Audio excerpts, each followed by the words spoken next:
ನಮಾಮಿ ಶಂಕರ ಸದಾಶಿವ ಸಮಾರಂಭಂ ಶಂಕರಾಚಾರ್ಯ ಮಧ್ಯಮಾಂ ಅಸ್ಮದಾಚಾರ್ಯ ಪರ್ಯಂತಂ ವಂದೇ ಗುರು ಪರಂಪರಾಂ ಶ್ರುತಿ ಸ್ಮೃತಿ ಪುರಾಣಾನಾಂ ಆಲಯಂ ಕರುಣಾಲಯಂ ನಮಾಮಿ ಭಗವತ್ಪಾದಂ ಶಂಕರಂ ಲೋಕಶಂಕರಂ. ನಾಡಿನ ಸಮಸ್ತ ವೀಕ್ಷಕ ಬಂಧುಗಳ ಪಾದಾರವಿಂದಗಳಿಗೆ ನನ್ನ ಶಿರಸಾಷ್ಟಾಂಗ ನಮಸ್ಕಾರಗಳು. ಎಲ್ಲರಿಗೂ ಶುಭೋದಯ. ಮಾತೃದೇವೋ ಭವ. ಬನ್ನಿ ಇವತ್ತಿನ ಪಂಚಾಂಗ ಫಲ ನೋಡೋಣ. 22ನೇ ತಾರೀಕು ಮೇ 2025 ಗುರುವಾರ. ಶ್ರೀ ವಿಶ್ವಾವಸನಾಮ ಸಂವತ್ಸರೆ, ಉತ್ತರಾಯಣೆ, ವಸಂತ ಋತು, ವೈಶಾಖ ಮಾಸೆ, ಕೃಷ್ಣ ಪಕ್ಷದ ದಶಮಿ ತಿಥಿ, ಪೂರ್ವಭಾದ್ರ ನಕ್ಷತ್ರ, ನಿಷ್ಕುಂಭ ಯೋಗ, ವಣಿಜಕರಣ. ಇವತ್ತಿನ ಪಂಚಾಂಗ ಫಲ. ಹಾಗೆಯೇ ಹನುಮ ಜಯಂತಿ. ಅದು ನಮ್ಮದಲ್ಲ, ದಕ್ಷಿಣ ಭಾರತದಲ್ಲಿ ಮುಖ್ಯವಾಗಿ ನಾವು ಕರ್ನಾಟಕದಲ್ಲಿ ವೈಶಾಖ ಮಾಸದಲ್ಲಿ ನಾವು ಆಚರಣೆ ಮಾಡ್ತೇವೆ, ಮಾರ್ಗಶಿರ ಮಾಸದಲ್ಲಿ. ಆಂಧ್ರ ಕೆಲವು ಪ್ರಾಂತ್ಯದಲ್ಲಿ ಈ ಏಪ್ರಿಲಲ್ಲೇ ಬಂದು ಹೋಯ್ತು. ಆದರೂ ಕೆಲವರು ಸೂರ್ಯ ಸಿದ್ಧಾಂತದ ಪ್ರಕಾರ ಹನುಮ ಜಯಂತಿಯನ್ನು ಆಚರಣೆ ಮಾಡ್ತಕ್ಕಂಥದ್ದು. ಎಲ್ಲಿ ಭಕ್ತಿ ಇರುವುದೋ, ಯಾವಾಗ ಭಕ್ತಿ ಬರುವುದೋ ಅವತ್ತೆಲ್ಲವೂ ಜಯಂತ್ಯೋತ್ಸವೇ ಮಕ್ಕಳೇ. ಅಷ್ಟೇ. ಒಮ್ಮೆ ಒಂದು ಟ್ರೈನ್ನಲ್ಲಿ ಯಾರ್ಯಾರೋ ಭಕ್ತಾದಿಗಳೆಲ್ಲ ಹೋಗ್ತಿದ್ರಂತೆ. ಅವರವರ ಭಾವಕ್ಕೆ ಭಕುತಿಗೆ ತಕ್ಕಂತೆ ಭಗವಂತ ಒಬ್ಬ ಚಿತ್ರಾನ್ನ ಇಡ್ತಾನೆ, ಒಬ್ಬ ಮೊಸರನ್ನ ಇಡ್ತಾನೆ, ಒಬ್ಬ ಪಲಾವ್ ಇಡ್ತಾನೆ, ಒಬ್ಬ ಕಿರೀಟ ಇಡ್ತಾನೆ, ಒಬ್ಬ ಬರೀ ಪಾದಕೆ ಕೊಡ್ತಾನೆ, ಒಬ್ಬ ಬರೀ ಬರಿಗೆಯಲ್ಲಿ ಬಂದು ಶಿವ ಅಂತಾನೆ. ಭಾವವೇ ಮುಖ್ಯ ವಿನಃ, ಭಕ್ತಿಯ ಭಾವವೇ ಮುಖ್ಯವೇ ವಿನಃ ಬೇರೆ ಇನ್ನೊಂದು ಏನೋ ಒಂದು ತೆಗೆದುಕೊಂಡು ಹೋಗ್ತಕ್ಕಂಥದ್ದಲ್ಲ. ಈ ಟ್ರೈನಲ್ಲಿ ಹೋಗ್ತಿರ್ಬೇಕಾದ್ರೆ ಅಲ್ಲಿ ಭಕ್ತರುಗಳು ಅವರವರು ಒಂದು ಜಪ ತಪ ಮಾಡಿಕೊಂಡು ರಾಮ ರಾಮ ಹನುಮ ಈ ಥರ ಅಂತಿರ್ಬೇಕಾದ್ರೆ ಹನುಮರ ಬಗ್ಗೆ ಇದೇ ರೀತಿಯ ಒಂದು ಉತ್ಸವದ ಮಾತುಗಳು ಎಲ್ಲ. ಹಾಗೆ ಮಾತಾಡ್ತಾ ಒಬ್ರು ಹೇಳ್ದಂತೆ, ಹನುಮ ನಮ್ಮೂರವನ್ ಗೊತ್ತಾ, ನಮ್ಮೂರಲ್ಲಿರೋದು ಅನ್ನತಕ್ಕಂಥ. ಯಾರು? ಕನ್ನಡದವನು ಹೇಳಿದ. ಆಂಜನೇಯ, ಅಂಜನಿ ಪುತ್ರ, ನಮ್ಮ ಕಿಷ್ಕಿಂದೆ, ನಮ್ಮ ಹೊಸಪೇಟೆ ಅನ್ನತಕ್ಕಂಥದ್ದು. ಅಷ್ಟರಲ್ಲಿ ಈ ತೆಲುಗು ಕಡೆಯವನು ಒಬ್ನು ಹೇಳ್ತಾನೆ, ಅದೆಲ್ಲ ನಮ್ದು ಕಣೋ, ನಾವು ಆಳಿದ್ದು ಅದೆಲ್ಲ. ವಿಜಯನಗರ ಸಾಮ್ರಾಜ್ಯ, ಶ್ರೀಕೃಷ್ಣ ದೇವರಾಯಡು ಮಾವೋಡು ತೆಲುಗೋಡು ತೆಲುಸಾ ಅಂತ. ವಿಜಯನಗರ ಸಾಮ್ರಾಜ್ಯ ಸ್ಥಾಪನೆ ಮಾಡಿದ್ದೇ ನಮ್ಮ ಗುರುಗಳು ವಿದ್ಯಾರಣ್ಯ ತೀರ್ಥರು. ಮಾವೋಡು ಅದಕ್ಕೆ ಅಂಜನಿ ಪುತ್ರುಡು ಅಂತ ಆತ. ಈ ರೀತಿ ವಾದ. ಸರಿ, ಇನ್ನೇನು ಮಾತಾಡೋದು, ನೀನು ಮಾತಾಡ್ಕೋ ಹೋಗು ಅಂತ ಕನ್ನಡದವ್ರು ಏನು ಗೊತ್ತಾ? ಅವರು ಆರಂಭ ಶೂರರೂ ಅಲ್ಲ, ವಾಗ್ವಾದಕ್ಕೂ ಹೋಗಲ್ಲ, ತಗಾದೆಗೂ ಹೋಗಲ್ಲ. ನಿನ್ನಿಚ್ಛೆ ಹೋಗು, ಯದ್ಭಾವಂ ತದ್ಭವತಿ. ನನ್ನ ಹನುಮ ನನ್ನ ಒಳಗಡೆ ಇದ್ದಾನೆ, ನಮ್ಮೂರಲ್ಲಿದ್ದಾನೆ, ನಮ್ಮ ಮಂತ್ರಾಲಯದಲ್ಲಿ ಪಂಚಮುಖಿ ಹನುಮಂತ ಇದ್ದಾನೆ, ನಮ್ಮ ಮುತ್ತತ್ತಿ ಹನುಮ ಇದ್ದಾನೆ, ನಮ್ಮ ಬಾಳೆಗಿಡ ಹನುಮ ನೋಡ್ಬೇಕು ನೀವು, ಕಗ್ಲಿಪುರದ ಹತ್ರ ಬರುತ್ತೆ, ಸಾಲು ಹುಣಸೆ ಅಂತ. ಅಯ್ಯೋ, ಅದೊಂದು ಇನ್ನೂ ಒಂದು ಅದ್ಭುತ. ಈ ರೀತಿ ಇನ್ನು ನನ್ನ ಆಫೀಸಿಂದ ಒಂದು 2 ಕಿಲೋಮೀಟರ್ ದೂರದಲ್ಲಿ ಉತ್ತರಾಭಿಮುಖ ಹನುಮಂತ ಇದ್ದಾನೆ. ಅದಿದ್ದು ಪವಾಡ ದೇವ. ಈ ರೀತಿ ಒಂದೊಂದು ಪ್ರಾಂತ್ಯಕ್ಕೆ ನಾವು ಪೂಜೆಯನ್ನು ಮಾಡ್ಕೊತೀವಿ, ನಿನ್ನ ಹತ್ರ ಏನೋ ವಾದ ಮಾಡೋದು ಅಂತ. ಅಷ್ಟರಲ್ಲಿ ತೆಲುಗುನವನ್ನ ಕಟ್ ಆಫ್ ಮಾಡು. ತಮಿಳವನು ಒಬ್ಬ ಇದ್ದ, ಇದೆಲ್ಲ ನಾವು ಚೋಳರು ಆಳಿರೋದು. ಚೋಳರು, ಪಲ್ಲವರು, ಚೇಳರು ಎಲ್ಲ ಆಳದವ್ರು ನಾವು, ಗೊತ್ತಾ? ನಮ್ಮ ಎಂಗಳ್ ಹನುಮಾನ್ ರಾಮ ಉತ್ತರ ಭಾರತದವನು, ದಕ್ಷಿಣಾಪತೇಶ್ವರರು ನಾವು, ಗೊತ್ತೋ? ಎಂಗ ವೀಟು ಪಿಲ್ಲೈ ಅನ್ಲಿಕ್ಕೆ ಅವನ್ ಶುರು ಹಚ್ಕೊಂಡ. ಈ ತೆಲುಗುನ ಅವ್ನು ಬಿಸಿ ಹತ್ತಿತ್ತಲ್ಲ, ಅವ್ನು ಸುಮ್ಮನೆ ಆಗ್ಬಿಟ್ಟ. ವಾದ ಮಾಡ್ತಲೇ ಇದ್ದಾನೆ. ಆದ್ರೆ ಇವನು, ಚೋಳರು ಏನ್ ಅನ್ಕೊಂಡಿದ್ಯಾ ನೀನು? ಎಲ್ಲರಿಗೂ ಸಾಮ್ರಾಜ್ಯ ಇತ್ತು ಗೊತ್ತೇನೋ, ಸಿಂಗಾಪುರ ಇವತ್ತಿರೋದು ಏನ್ ಗೊತ್ತೇನೋ, ಹಾಗೆ ಹೀಗೆ. ಅಲ್ಲಿ ತಕರಾರು ನಡೀತಿದ್ದೆ. ಇನ್ನೊಬ್ಬ ಉತ್ತರ ಭಾರತದಿಂದ ಯಾರೊಬ್ಬ ಬಂದಿದ್ದ. ಅಲ್ಲಿ ಆತ ಅನ್ಯ ಧರ್ಮೀಯ, ಮಾಮದೀಯ ಧರ್ಮ. ನಿಮ್ಮ ಹನುಮ ನಿಮ್ಮೂರವನಲ್ವೇ ಅಲ್ಲ, ನಮ್ಮೂರವ, ನಮ್ಮ ದೇವರು ಅವನು. ಆತ ಎಲ್ಲಾ ದೇವರು ಒಂದೇ ಅಂತ ನಂಬಿರ್ತಕ್ಕಂಥ ಸಿದ್ಧಾಂತಿ. ಒಬ್ಬ ಮೌಲ್ವಿ ಎಲ್ಲಿ ರಾಮ ಇದ್ದಾನೋ ಅಲ್ಲಿ ಅಲ್ಲಾನು ಇದ್ದಾನೆ ಅನ್ನತಕ್ಕಂಥ ಒಂದು ನಂಬಿಕೆ ಇದೆ. ಅದೆಲ್ಲ ನಾವು ನಂಬ. ಏನಪ್ಪ ನೀನು ನಿಮ್ ಧರ್ಮಕ್ಕೆ ಎತ್ತಾಕೊಂಡ್ಬಂದ್ಬಿಟ್ಟಿಯ ಅಂತ ಇವರು ಮೂವರು ಒಗ್ಗಟ್ಟಾಗ್ಬಿಟ್ರು. ಕನ್ನಡದವನು, ತೆಲುಗಿನವನು, ತಮಿಳವನು. ಏನಯ್ಯ ಇದು ನಿಮ್ಮ ಒಂದು ಅಂತ. ಗೊತ್ತಿದ್ಯಾ ಹನುಮ ನಮ್ಮವನ್ ಪಾ, ನಿಮ್ಮವನ್ ಅಲ್ವೇ ಅಲ್ಲ. ಅದೆಂಗೆ ಹೇಳ್ತೀನಿ ಅಂದ್ರೆ, ನಮ್ಮ ಹೆಸರುಗಳು ಗೊತ್ತಾ ನಿಮಗೆ? ಸುಲೈಮಾನ್, ರೆಹಮಾನ್, ಇದೆಲ್ಲ ಹೆಸರುಗಳು ನಮ್ದು. ಹನುಮಾನ್ ಗೊತ್ತಾ ಅನ್ನತಕ್ಕಂಥದ್ದು. ಹನುಮ ನಮಗೂ ಸೇರ್ಬೇಕಾದವನು ಗೊತ್ತಾ, ನಮ್ಮ ಹೆಸರಲ್ಲಿರೋನು ಅವನು ಅನ್ನತಕ್ಕಂಥದ್ದು. ಅವರವರ ಭಕ್ತಿಗೆ ತಕ್ಕಂತೆ ಇದೊಂದು ತಮಾಷೆ ಪ್ರಸಂಗವಾಗಿ ತಗೊಳ್ಳಿ, ಅಷ್ಟೇ ಹೇಳಬಲ್ಲೆ. ಭಗವಂತ ಎಲ್ಲರ ಸೊತ್ತು. ನಾವು ಅವನನ್ನು ಎಷ್ಟು ಪ್ರೀತಿಸ್ತೇವೆಯೋ, ಭಗವಂತ ಒಬ್ಬನೇ ಬರೋದು ನಿಮಗೆ ಯಾರಿಗೂ ಗೊತ್ತಿಲ್ಲ. ಯಾರದೋ ರೂಪದಲ್ಲಿ ನಮಗೊಂದೊಳ್ಳೆ ತಂದೆಯಾಗಿ, ತಾಯಿಯಾಗಿ, ಆತ್ಮಬಂಧುವಾಗಿ, ಸ್ನೇಹಿತನಾಗಿ, ಬಂಧುವಾಗಿ, ಗೆಳೆಯನಾಗಿ, ಗುರುವಾಗಿ, ದೊರೆಯಾಗಿ, ಯಜಮಾನನಾಗಿ, ಸೇವಕನಾಗಿ, ನಾನಾ ರೂಪಗಳಲ್ಲಿ, ಧಾನ್ಯದ ರೂಪದಲ್ಲಿ, ಕೃಷಿಕನಾಗಿ, ರೈತನಾಗಿ, ಎಷ್ಟೋ ರೂಪಗಳಲ್ಲಿ ನಮ್ಮ ಜೊತೆಲಿದ್ದಾನೆ ಭಗವಂತ. ಎಷ್ಟೋ ರೂಪದಲ್ಲಿದ್ದಾನೆ, ನಾವು ಗಮನಿಸ್ತಾನೇ ಇಲ್ಲ. ನಾವು ಈ ದೆವ್ವಗಳ ಹಿಂದ್ಗಡೆ ಹೋಗತಕ್ಕಂಥದ್ದಷ್ಟೇ. ಇರ್ಲಿ, ಅವರವರ ಭಕುತಿಗೆ ತಕ್ಕಂತೆ ಅಂತ ಹೇಳ್ತಾ ಹನುಮ ಜಯಂತಿಯ ಶುಭಾಶಯಗಳು ಹೇಳ್ತಾ, ವಿಶೇಷವಾಗಿ ಮನುಷ್ಯನ ಒಂದು ನೀಚತನದ ಬಗ್ಗೆ ತುಂಬಾ ದೊಡ್ಡವರು ಒಂದು ಅದ್ಭುತವಾಗಿ ಮಾತಾಡ್ತೀನಿ. ನಾನು ಹೇಳಿದ್ನಲ್ವಾ, ಈ ಕಥೆಯ ಜೊತೆಯಲ್ಲೇ ಇದನ್ನು ತಗೋಬರ್ತೀನಿ. ಮೊಸಳೆಗೆ ನಾಲಿಗೆ ಇಲ್ಲ. ನಮ್ಮ ಗುರುಗಳು ಹೇಳಿತ್ತು, ಮೊಸಳೆಗೆ 4 ಲೇದರ ಅಂತ. ನಾನು ಅದನ್ನ ಈ ನ್ಯಾಷನಲ್ ಜಿಯೋಗ್ರಾಫಿಕ್ಕು ಇನ್ನೂ ಏನೇನೋ ಬರ್ತವೆ ನೋಡಿದ್ರೆ ನಿಜಾನೇ ಮೊಸಳೆಗೆ ನಾಲ್ಗೆನೇ ಇಲ್ಲ. ಅಯ್ಯೋ ಭಗವಂತ, ನಮ್ಗೆ ಎಂತ ಒಂದು ಅದ್ಭುತವಾದ ನಾಲ್ಗೆ ಕೊಟ್ಟಿದ್ದಾನೆ, ಅದಕ್ಕೆ ಮಾತಾಡಕ್ಕೆ ಬರಲ್ಲ, ನಾಲ್ಗೆನೇ ತಿರ್ಗಲ್ಲ, ನಮಗೆ ನಾಲ್ಗೆ ಕೊಟ್ಟಿದ್ದಾನೆ. ಓ ಶಕ್ತಿಶಾಲಿ ಅದು. ಎಷ್ಟು ಶಕ್ತಿ ಇದ್ದೆ ಏನು ಪ್ರಯೋಜನ, ನಾಲ್ಗೆನೇ ಇಲ್ಲ. ಒಂದು ಒಳ್ಳೇದು ಮಾತಾಡಕ್ ಬರಲ್ಲಪ್ಪ, ಅದಕ್ಕೆ ಒಂದು ಒಳ್ಳೆ ಪ್ರವಚನ ಹೇಳಕ್ ಬರಲ್ಲಪ್ಪ, ಒಂದು ಒಳ್ಳೆ ಶುಭ ನುಡಿ ಹೇಳಕ್ ಬರಲ್ಲಪ್ಪ ಮೊಸಳೆಗೆ. ನಾಲ್ಗೆನೇ ಇಲ್ಲ ಮಕ್ಳೇ. ಇನ್ನು ಆಮೇಲೆ ಕೂದಲಿಲ್ಲ. ನಾವೆಲ್ಲ ಬೋಳು ಕೂದಲಾಗ್ಬಿಟ್ಟಿದೀವಿ, ತಲೆಯಲ್ಲಿ ಕೂದಲೇ ಇಲ್ಲ ಕಣೋ, ಅವ್ನು ಜುಟ್ಟಿಲ್ಲ ಕಣೋ. ಇವತ್ತು ಯಾರನ್ನು ಕೇಳಿದ್ರು ಜುಟ್ಟಿಲ್ಲ. ಅಯ್ಯೋ 20ಕ್ಕೆಲ್ಲ ಜುಟ್ಟಿಲ್ಲ ಬಿಡಿ, ನಮಗಾದ್ರೂ 50ಕ್ಕೆ ಜುಟ್ಟಿಲ್ಲ, 20ಕ್ಕೆ ಜುಟ್ಟಿಲ್ಲ. ಹಂಗ ಆಗ್ಬಿಟ್ಟಿದೆ ಕತೆಗಳು. 20ಕ್ಕೆ ಜುಟ್ಟಿಲ್ಲ ನೋಡಿ. ಆದರೂ ಆಮೇಲೆ 200 ವರ್ಷ 300 ವರ್ಷ ಬದುಕುತ್ತದೆ. ನಾವೆಲ್ಲಿ 20ಕ್ಕೆಲ್ಲ ಹಾರ್ಟ್ ಅಟ್ಯಾಕ್ ನಮ್ಮ ಮನೇಲಿ ತಂದಿಟ್ಕೊಬಿಟ್ಟಿದ್ದೀವಪ್ಪ. ನನ್ನ ಗೆಳೆಯನ ಜೊತೆ ಮೊನ್ನೆ ಮಾತಾಡಿದೆ, ಹೇಗಿದೆಯೋ ರಾಜು ಅಂತ. ಎಲ್ಲೋ ಏನೋ ಬ್ಲಾಕ್ ಅಂತೆ, ಇನ್ನೊಂದಂತೆ ಹಾರ್ಟಲ್ಲಿ. ಒಂದು ಕುಡಿಯಲ್ಲ, ಒಂದು ಸ್ಮೋಕ್ ಮಾಡಲ್ಲ, ದಿನ ವಾಕಿಂಗ್ ಹೋಗ್ತಾನೆ. ಇದೆ ಹೆಲ್ತಿ ಲೈಫ್ ಸ್ಟೈಲ್ ಇದೆ.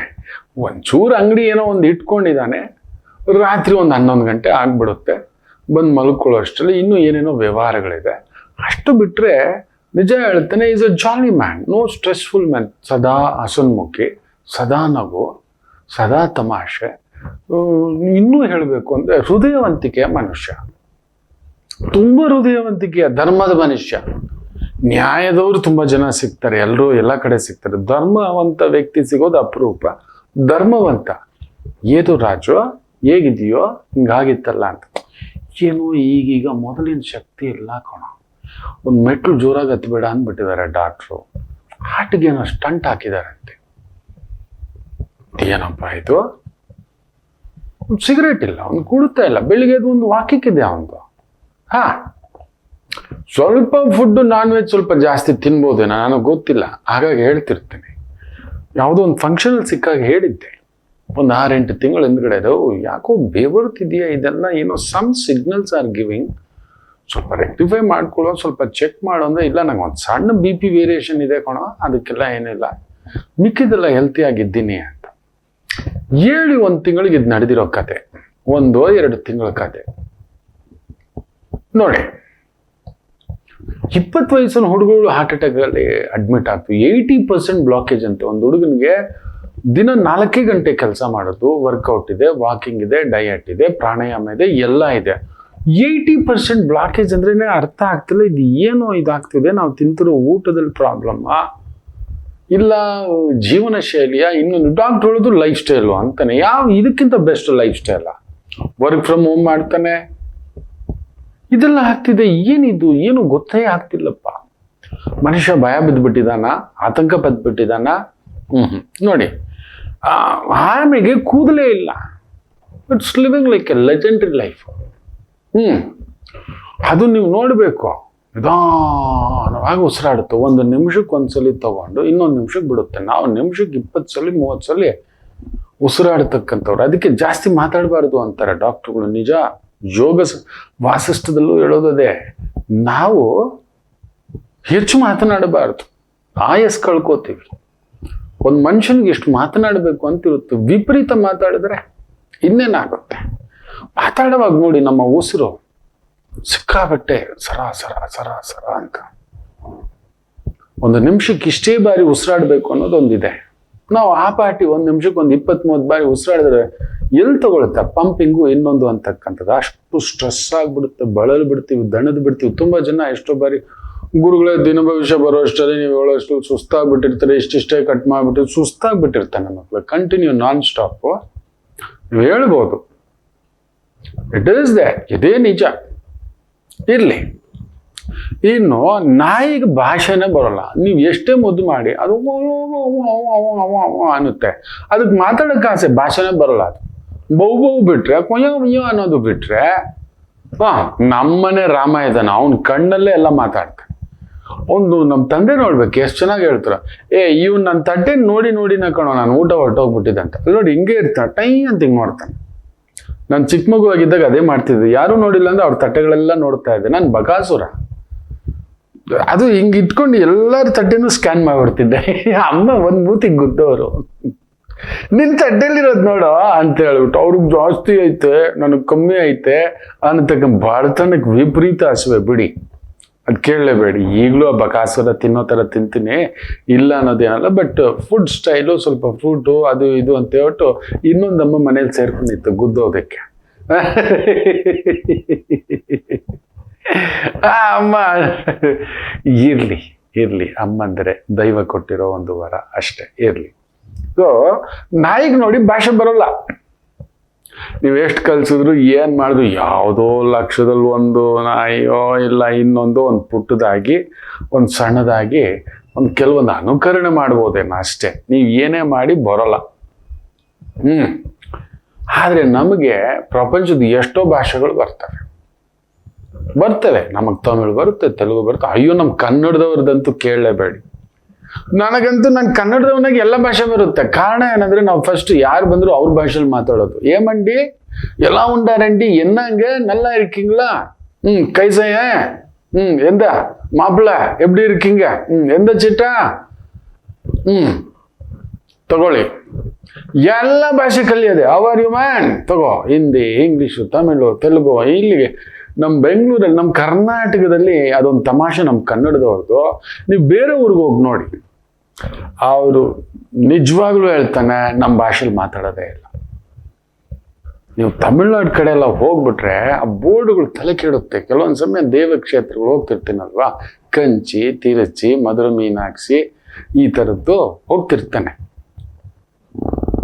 ಕಾಳಹಸ್ತಿ, ಅರುಣಾಚಲೇಶ್ವರ, ಚಿದಂಬರಂ, ಜಂಬುಕೇಶ್ವರ ಈ ಥರದ್ದು ಕೆಲವೊಂದಕ್ಕೆ ಹೋಗ್ತಿರ್ತಾನೆ. ನನಗೆಲ್ಲೋ ಲಾಂಗ್ ಡ್ರೈವ್ ಅನ್ನೋ ಥರ ಒಂದು ಕನ್ನಡದಲ್ಲಿ ಬೋರ್ಡ್ ಇರಲ್ಲ, ಇಂಗ್ಲೀಷಲ್ಲೂ ಇರಲ್ಲ ಅರ್ಥ ಮಾಡ್ಕೊಳ್ಳೋಕೆ. ಎಲ್ಲ ತಮಿಳ್ಮಯ ಇರುತ್ತೆ. ಯಾವ ಏರಿಯಾನಲ್ಲಿ ಇದ್ದೀವಂತ ಒಂದೊಂದು ಬೋರ್ಡಲ್ಲಿ ನೋಡಿದ್ರೆ ಗೊತ್ತೇ ಆಗೋಲ್ಲ. ಗೂಗಲಲ್ಲಿ ಹುಡುಕ್ಬೇಕು, ನಿಯರ್ ಬೈ ಹೋಟೆಲ್ ಅಂದಾಗ ಅದು ತೋರಿಸುತ್ತೆ ಏರಿಯಾ, ಇನ್ನೊಂದು where am I, which place am I. Google ಬಂದು ಅದೊಂದು ಹೆಲ್ಪ್ ಮಾಡಿಟ್ಟಿದ್ದಪ್ಪ, ಅದೊಂದು ಅಷ್ಟೇ. ನಮಗೆ ಎಲ್ಲ ಭಾಷೆಯನ್ನು ಕೂಡ ನಾವು ಅರ್ಥ ಮಾಡ್ಕೋತೀವಿ, ಕನ್ನಡದವ್ರು ಸೇರಿಸ್ಕೋತೀವಿ. ಆದರೆ ನಾಯಿಗೆ ಭಾಷೆ ಬರೋಲ್ಲ. ಇನ್ನು ಬೆಕ್ಕಿಗೆ ಭಾವನೆಗಳಿಲ್ಲವೇ ಇಲ್ಲಪ್ಪ. ತುಂಬ ಜನಕ್ಕೆ ಗೊತ್ತಿಲ್ಲ ಬೆಕ್ಕನ್ನು, ಅದಕ್ಕೆ ನಾವು ಸಾಕೋಲೇಬಾರದು ಅಂತ ಹೇಳ್ತೇವೆ. ಅದರಷ್ಟು ನಿಜವಾಗ್ಲೂ ಸೆಲ್ಫಿಶ್ ಪ್ರಾಣಿ ನಾನು ನೋಡೇ ಇಲ್ಲ. ಅದಕ್ಕೇನಾದ್ರೂ ಹಸಿವೆ ಆಯ್ತು ಅಂದ್ರೆ ಬಾಲ ತಗೊಬಂದು ಸೊಂಟನ್ ತಗೊಬಂದು ಹಿಂಗೆ ಅನ್ನೋದು, ಅಯ್ಯೋ ಕರಡೇ ಉಕ್ಕು ಬಂದ್ಬಿಡ್ಬೇಕು ನಮ್ಗೆ, ಹೃದಯಾಂತರವಾಗಿ ತಾನು ಹಾಲು ಕುಡಿತಾ, ನಾನು ಊಟ ಆಯ್ತಾ, ಕುಂಡಿ ಎಲ್ಲ ಹಚ್ಕೊಂಡು ಹಿಂಗೆ ಹೋಗೋದೆ, ಎಲ್ಲ ಹೋಗಿ ಪಚ್ಚೊಳದೆ. ಅಯ್ಯೋ ಬೆಕ್ಕು ಕಂಡ್ರೆ ನಂಗೆ ನಿಜವಾಗ್ಲೂ ಪ್ರಾಣಿಗಳಂದ್ರೆ ತುಂಬಾ ಆಸೆ, ಬೆಕ್ಕಂದ್ರೂ ಆಸೆ. ಆದ್ರೆ ಯಾವಾಗ ಅದನ್ನ ರಿಸರ್ಚ್ ಮಾಡಿ ತಿಳ್ಕೊಂಡೋ, ಇದು ನಾಯಿ ಬೇರೆ, ಅದು ಯಾವಾಗ್ಲೂ ಭಾವನೆಗಳ ಜೀವಿ, ಭಾವನಾ ಜೀವಿ. ಅದು ಕಣ್ಣಲ್ಲಿ ನೀರಾಕ್ಬಿಡುತ್ತೆ ಮಕ್ಕಳೇ, ಅದು ಬೆಕ್ಕಾಕಲ್ಲ, ಕಳಬೇಕು ಅದು. ಅದಕ್ಕೆ ಬೆಕ್ಕಿಗೂ ಒಂದು ಹೆಸರಿದೆ, ಕಳಬೇಕು ಅಂತಾನೆ. ಅದಕ್ಕೆ ಬೆಕ್ಕಿಗೆ ಭಾವನೆಗಳೇ ಇಲ್ಲ, ತನ್ನ ಊಟ ತನ್ನ ನಿದ್ದೆ ಅಷ್ಟೇ. ಊರ್ ಮೇಲೆ ಊರ್ ಬಿದ್ರೆ ನನಗೇನೋ, ನನಗ್ ಸಿಕ್ತಾ ಇಲ್ಲ ಎದ್ದೋಗು. 3 ದಿನ ಊಟ ಹಾಕ್ತೀರಾ ನೋಡಿ, ಎದ್ದೋಗ್ಬಿಡುತ್ತದ ಟೈಮ್ಗೆ, ಇರೋದೇ ಇಲ್ಲ, ಬರೋದೇ ಇಲ್ಲ. ನಾವು ಅಂಗಲಾಚಬೇಕು, ಅದಕ್ಕೆ ಎಷ್ಟು ಬೇಕೋ ಅಷ್ಟು ಮುದ್ದು ಬೆಚ್ಚಿಗೆ ಬಂದು ಸೇರ್ಕೊಳ್ಳೋದು. ಅದಕ್ಕೆ ಯಾರು ಬೆಕ್ಕುಗಳನ್ನ ತುಂಬಾ ಪ್ರೀತಿಸ್ತಾರೋ, ಹಚ್ಕೋತಾರೋ, they have a psychological problem ಅಂತ ಕೂಡ ಮನಃಶಾಸ್ತ್ರಜ್ಞರು ಹೇಳ್ತಾರೆ. ನಾಯಿಗಳ ಜೊತೆ ತುಂಬಾ ಮಧುರವಾಗಿರೋರು ಅವರು ಹೃದಯವಂತರು ಅಂತ ಹೇಳ್ತಾರೆ. ನನಗ್ ಗೊತ್ತಿಲ್ಲ, ಮನಃಶಾಸ್ತ್ರಜ್ಞರು, but that is the real truth. ನಾನು ಅಬ್ಸರ್ವ್ ಮಾಡಿ ನೋಡಿದ್ದಾನೆ.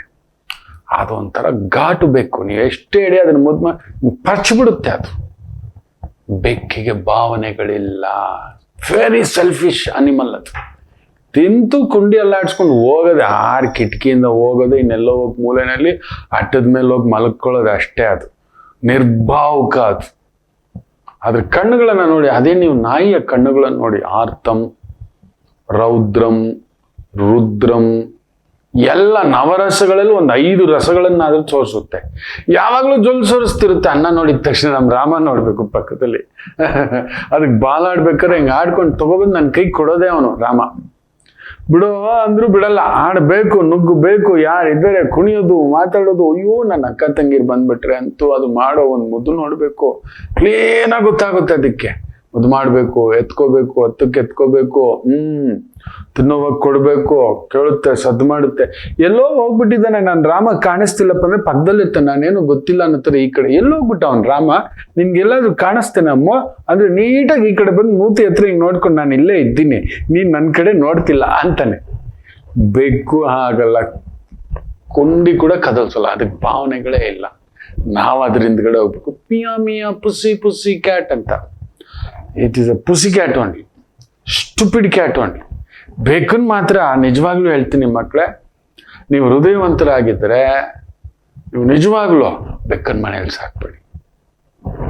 ಅಷ್ಟು ಅದು ರೋಮ ರೋಮವು ಭಾವನೆ. ಅದಕ್ಕೆ ಯಾರೋ ದೊಡ್ಡವ್ರು ಹೇಳ್ಬಿಟ್ಟಿದ್ದಾರೆ, ಅದರ ರೋಮ ರೋಮವು ಮನೇಲಿ ಬಿದ್ದರೆ ಪಾಪ ಜಾಸ್ತಿ, ರೋಮ ರೋಮವು ಪಾಪವೇ ಅದಕ್ಕೆ ಅನ್ನತಕ್ಕಂಥದ್ದು. That is the truth. ಭಾವನೆಗಳಿಲ್ಲದ ಬೆಕ್ಕು. ನಾವು ಮನುಷ್ಯ ಕೂಡ ಹಾಗೆ ಆಗ್ಬಿಟ್ಟಿದ್ದೇವಪ್ಪ ಇವತ್ತು. ಬೆಕ್ಕಿನ ರೀತಿ ಭಾವನೆಗಳಿಲ್ಲ, ಇನ್ನೊಬ್ಬರ ಭಾವನೆಗಳಿಗೆ ಬೆಲ್ಲು ಕೊಡಲ್ಲ. ನಮ್ಮ ಕೆಲಸ ಆಯ್ತಾ ಚಲ್ರೆ ಅಷ್ಟೇ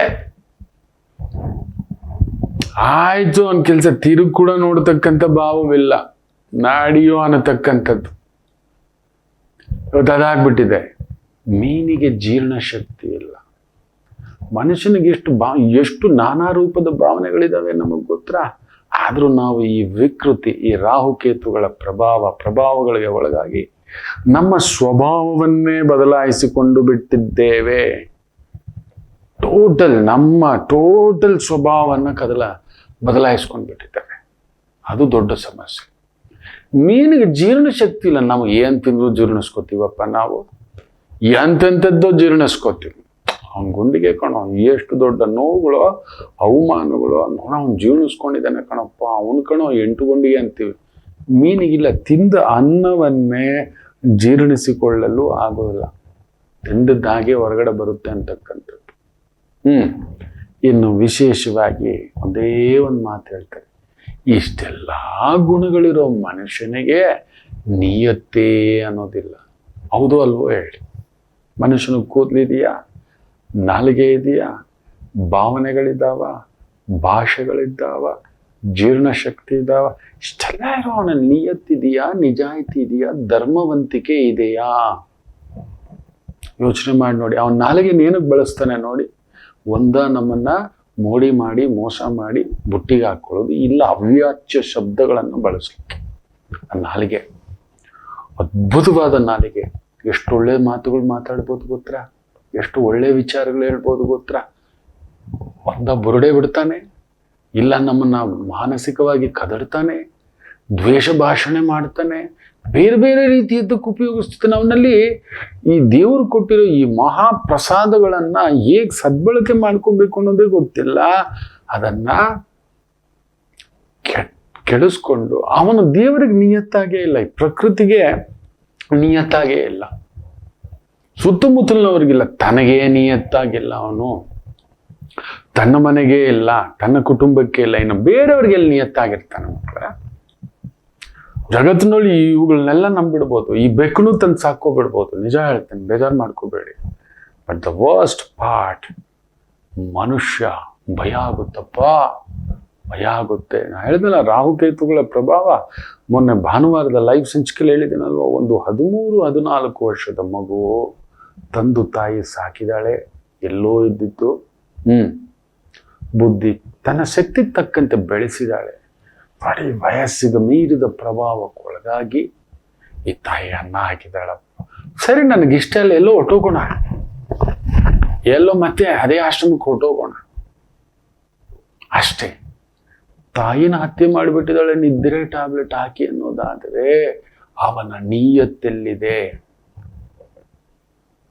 ಅನ್ನ ಕೊಟ್ಟ ದಣಿಗೆ, ನೆರಳು ಕೊಟ್ಟ ದಣಿಗೆ ಪಾಪ ಪಾಪ ಇಲ್ಲವಪ್ಪ, ಇವತ್ತಿಲ್ಲ. ರಕ್ತ ಬಸಿದು ಬೆಳೆಸಿದಂಥ ತಂದೆ ತಾಯಿಗೆ ಮಕ್ಕಳಾಗಿ ನೀಯತ್ತು ಇಲ್ಲವೇ ಇಲ್ಲ. ನೀನೇನೋ ಮಾಡಿದ್ಯಾ, ಏಕವಚನಂ. ಕಷ್ಟ ಅಲ್ವಾ? ಹೊರಟೋಗ್ಬಿಡಿ, ಎಲ್ಲೋ ಹೇಳಿಬಿಟ್ಟು ಅವ್ರ ಪಾದಕ್ಕೆ ಒಂದು ಲೆಟರ್ ಬರೆದುಬಿಟ್ಟು, ನಾನು ನಿಮ್ಮ ಯೋಗ್ಯತೆಗೆ ತಕ್ಕಂತೆ ನಡ್ಕೊಳ್ತಿಲ್ಲ, ನನ್ನೆಲ್ಲ ಶಕ್ತಿ ಇಲ್ಲ, ತೃಪ್ತಿಪಡಿಸ್ಲಿಕ್ಕಾಗ್ತಿಲ್ಲ, ಕ್ಷಮಿಸಿ, ನಾನು ಬರ್ತೀನಿ ಒಂದು 6 ತಿಂಗಳಿಗೊಮ್ಮೆ, ವರ್ಷಕ್ಕೊಮ್ಮೆ, ನಿಮ್ಗೆ ಏನು ಮಾಡಬೇಕು ನಾನು ಆದರೆ ಮಾಡ್ತೀನಿ, ಇಲ್ಲ ನನ್ನ ಬದುಕಿಗೆ ನಾನು ಬದುಕೊಳ್ಳಿಕ್ಕೆ ನಾನು ಹೋಗ್ತಿದ್ದೇನೆ ಹೇಳ್ಬಿಟ್ಟು ಹೊರಟೋಗ್ಬಿಡ್ಬೇಕು. ದಿನಾಪೂರ್ತಿ ಒಂದು ತಾಯಿ ಜೀವ ಅಳುತ್ತೆ ಮಕ್ಕಳೇ. ಯಾವ ರೀತಿ ಬಿಕ್ಕಿ ಬಿಕ್ಕಿ, ಇನ್ನೂ ಯಾಕೋ ಇದ್ದೀಯ ಪುಟ್ಟ ಅಂತ ಹೊಡಿತಾನಂತೆ ಮಕ್ಕಳೇ. 45 ವರ್ಷ ಆಕೆ, 45-46 ವರ್ಷ. ಇದು ಕ್ಲೀನ್ ಇಲ್ಲ, ಅದು ಕ್ಲೀನ್ ಇಲ್ಲ, ಇದು ನೀಟ್ ಇಲ್ಲ, ಅದು ನೀಟ್ ಇಲ್ಲ, ಇದನ್ನ ಅಡಿಗೆ ಮಾಡಿಲ್ಲ, ಅದನ್ನ ಅಡಿಗೆ ಮಾಡಿಲ್ಲ, ಈ ಬಟ್ಟೆ ಹೋಗುದಿಲ್ಲ, ಆ ಬಟ್ಟೆ ಹೋಗುದಿಲ್ಲ. 20 ವರ್ಷ ದಾಟಿದ ಮಕ್ಕಳಿದ್ದಾರೆ. ಹೊಡಿತಾನಂತೆ ಮಕ್ಕಳೇ. ಒಂದು ಮನೆ ಕೆಲಸದವಳನ್ನ ತಂದಿಟ್ಕೊಳ್ಳಿಕ್ಕೆ ಹೇಳಿ, ಬಟ್ಟೆ ಒಗಿಲಿಕ್ಕೆ ಎಷ್ಟು ದುಡ್ಡು? ಬಟ್ಟೆ ಒಗಿಲಿಕ್ಕೆ, ಪಾತ್ರೆ ತೊಳಿಲಿಕ್ಕೆ, ಮನೆ ಒರೆಸ್ಲಿಕ್ಕೆ ಈಗಲೂ ಇಂಥ ಸಹಿಸ್ಕೊಳ್ಳೋ ತಾಯಿ ಅಂದ್ರೆ ಇದಾರ ಅಂತ ನನಗೆ ಆಶ್ಚರ್ಯ. ನನ್ನ ಅಕ್ಕ ತಂಗಿರಿಗೆ ನಾನು ಅದನ್ನೇ ಹೇಳ್ಕೊಡೋದು. ನನ್ನ ಭಾವಂದ್ರಿಗೆ ಅದಕ್ಕೆ ನನ್ನ ಮೇಲೆ ದ್ವೇಷ. ಅಯ್ಯೋಯ್ಯೋ ತುಂಬಾ ಚೆನ್ನಾಗಿ ಮಾತಾಡ್ತಾರೆ, ಅಯ್ಯೋಯ್ಯೋ ಮಾರವಿಯಪ್ಪ, ನಮ್ಮ ರವಿಯಪ್ಪ ಅನ್ನೋದು. ಇವನಿದಾನಲ್ವಾ ಎಲ್ಲ ಧರ್ಮ ಅದು ಇದು ಅಂತ ಹೇಳಿ ಕೆಡಿಸೋದಲ್ಲ, ಇರೋ ನಿಜಾನೇ. ನಿಮ್ಮ ಹಕ್ಕು ಕರ್ತವ್ಯಗಳು ಕೆಲವಿದೆ, ಒಡಿಸ್ಕೊಳ್ಳೋದಕ್ಕೆ ನೀವೇನೇ ಮಾಡಿದ್ದೀರಾ ತಾಯಂದ್ರ ತಿವಿದು ಬಿಡ್ರಿ ಅಂತೀನಿ. ಎಲ್ಲೋ ಒಂದು ಕೋಪ ತಾಪ ಮಾತು ಬರುತ್ತೆ, ಸಂಸಾರ ಆದ್ಮೇಲೆ ಬರುತ್ತೆ, ಅದಕ್ಕೆ ಕೈ ಎತ್ತು ಬಿಡೋದಾ? ಯಾರಂಗಲ್ಲೂ ಇಲ್ಲ.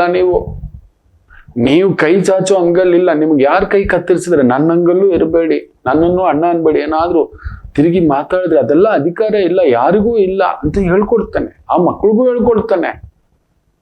ಏನೇ ಮಾಡ್ತಿದ್ದಾರೆ, ನಿಮ್ಮ ಅಪ್ಪ ಹಿಂಗ್ ಮಾಡ್ತಿದ್ರೆ ಏನ್ ನೋಡ್ಕೊಂಡಿದ್ದೀರಿ ಅಂತ. ಆ ಮಗು ಹೇಗ್ ಬಿಕ್ಕಿ ಬಿಕ್ಕಿ ಹೇಳುತ್ತೆ ಅಂದ್ರೆ ಮಕ್ಕಳೇ, ಖರ್ಚಿಗೂ ಒಂದು 5,000 ರೂಪಾಯಿ ಕೊಡಲ್ವಂತೆ. ಇವನ ಮನೆ ಬಂಗಾರ ಆಗೋಗ. ಅಲ್ಲಿಗ ಆ ಮಗಳು ಏನು ಜೀತದಾಳಿಗಿಂತ ಮೋಸವಾ?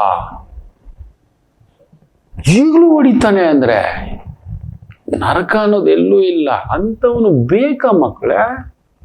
ಇನ್ನೂ ಸಹಿಸ್ಕೊಂಡಿರ್ಬೇಕಾ? ಈ ನಿಯತ್ತಿಲ್ಲದ ಪ್ರಾಣಿ ಇವುಗಳಿಗೆಲ್ಲ ನಿಯತ್ತಿದೆ. ಎಂತ ಒಂದು ಮರ್ಕಟ. ಛೀ, ಅದನ್ನೇ ಹೇಳ್ತಿರ್ತಾನೆ, ಪತ್ರ ಹಾಕಿ. ಇಷ್ಟಕ್ಕೂ ಗ್ರಾಜ್ಯುಯೇಟ್ ಆ ತಾಯಿ. ಮಕ್ಕಳು ಬೆಳೆದಿದ್ದಾರೆ, ಓದ್ಕೊಂತ ಇದ್ದಾರೆ, ಹೇಳ್ಬಿಟ್ಟು ನೀಟಾಗಿ ಒಂದು PGಗೆ ಈ ಮಾಂಗಲ್ಯ ಚೈನಿನ ಅಡ ಇಟ್ಬಿಡು ಮಗು, ಮಾರಿಬಿಡು ಮಗು, 1-2 ಲಕ್ಷ ಬರುತ್ತೆ. ಯಾರ ಹಂಗೂ ಹೋಗ್ಬಿಡು, ಒಂದು PGಗೆ ಹೋಗು, ಲೇಡೀಸ್ PGಗೆ. ಕೆಲ್ಸಕ್ಕೆ ಹೀಗೆ ಹೋದ್ರು ನಿನ್ನ ಓದಿಗೆ ಒಂದು ಮಿನಿಮಮ್ 20-25 ಸಾವಿರ ರೂಪಾಯಿ ಸಂಬಳ ಸಿಗುತ್ತೆ.